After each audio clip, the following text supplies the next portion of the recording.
He reconciles families, communities when things are not working. A priest also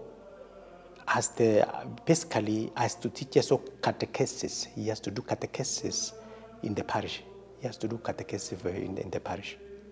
So he has to oversee all the activities that are going on in the parish, but in collaboration, some of that in collaboration with the Christians and the leaders and what we call the pastoral council. He works together with the pastoral council. But that part of the sacraments is the only one who does them. Which means actually if he's not there, then the pastoral activities and especially the administration of the sacraments, those activities come to a standstill.